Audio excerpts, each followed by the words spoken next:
കണ്ണൂരിൽ കാര്യങ്ങൾ മറ്റ് ജില്ലകളിലെ പോലെയല്ല, കുറച്ചുകൂടി അവിടെ മഴ ശക്തമാണ്. മലയോരത്ത് ശക്തമായ മഴയിൽ വിവിധ ഇടങ്ങളിൽ മണ്ണിടിച്ചിലുണ്ടായി. കാര്യങ്കോട് പുഴയും രേരവും പുഴയും കരകവിഞ്ഞു. രാജാഗിരിക്ക് സമീപം കർണാടക വനത്തിൽ ഉരുൾപൊട്ടി. ആലക്കോട് മൂന്നാം കുന്നിൽ ഉരുൾപൊട്ടി. വ്യാപകമായി കൃഷി നശിച്ചു. ചെമ്പന്തൊടിയിൽ മധ്യവയസ്കനെ ഒഴുക്കിൽപ്പെട്ട് കാണാതായി. ഇളയാവൂരിലെ മണ്ണിടിച്ചിലിൽ ദേശീയപാത അതോറിറ്റി കളക്ടർക്ക് പ്രാഥമിക റിപ്പോർട്ട് നൽകി. മണ്ണിടിഞ്ഞതിന് കാരണം മണ്ണുപാളി വഴുതിമാറുന്ന പ്രതിഭാസമെന്നാണ് റിപ്പോർട്ട്. പ്രദേശത്ത് എല്ലാ ദിവസവും സുരക്ഷാ പരിശോധന നടത്തി റിപ്പോർട്ട് സമർപ്പിക്കണമെന്നും കളക്ടർ നിർദ്ദേശം നൽകി.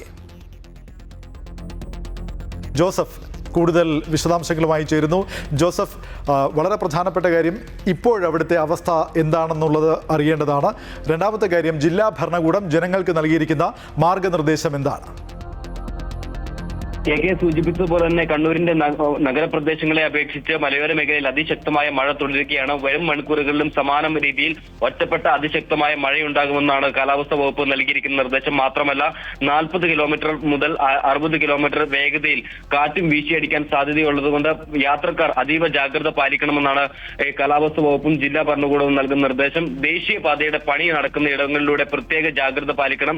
മാത്രമല്ല ഈ ഭാഗങ്ങളിലൂടെ ലൈറ്റ് സംവിധാനം ഉറപ്പുവരുത്തണമെന്നും ജില്ലാ ഭരണകൂടം നിർദ്ദേശിച്ചിട്ടുണ്ട്. ഏതായാലും ഈ കഴിഞ്ഞ ദിവസങ്ങളിൽ ഉണ്ടായ മഴയിലും ഇന്നലെ ഉണ്ടായ മഴയിലും ഇന്ന് പുലർച്ചെ മുതലുണ്ടായ മഴയിലും വ്യാപകമായ നാശനഷ്ടമാണ് ഈ മലയോര മേഖലകളിൽ റിപ്പോർട്ട് ചെയ്തിട്ടുള്ളത്. വ്യാപകമായ മണ്ണിടിച്ചിലും ഉരുൾപൊട്ടലും കണ്ണൂർ ജില്ലയിലെ ചെറുപുഴ പഞ്ചായത്തിലും ആലക്കോട് പഞ്ചായത്തിലും റിപ്പോർട്ട് ചെയ്തിട്ടുണ്ട്. ആലക്കോട് പഞ്ചായത്തിലെ മൂന്നാം കടവിൽ ഇത്തരത്തിൽ മൂന്നാം കുന്നിൽ ഉരുൾപൊട്ടി വ്യാപകമായി കൃഷി നശിച്ചിട്ടുണ്ട്. ഏതായാലും ഒരാളെയും കാണാതായിട്ടുണ്ട് ഈ മഴക്കെടുതിയിൽ. ചെമ്പന്തൊട്ടിയിലാണ് ഒരാളെ കാണാതായിട്ടുള്ളത്. സജി ജോസഫ് എന്നാണ് അദ്ദേഹത്തിന്റെ പേര്. ഇയാൾക്ക് വേണ്ടിയുള്ള തെരച്ചിൽ രാവിലെ തന്നെ പുനരാരംഭിക്കുന്നു.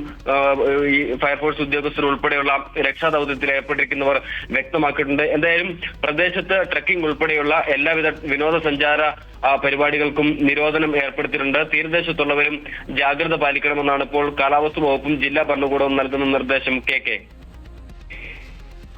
കണ്ണൂരിൽ നിന്ന് ജോസഫ് അഗസ്റ്റിനാണ് വിശദാംശങ്ങൾ നൽകിയത്.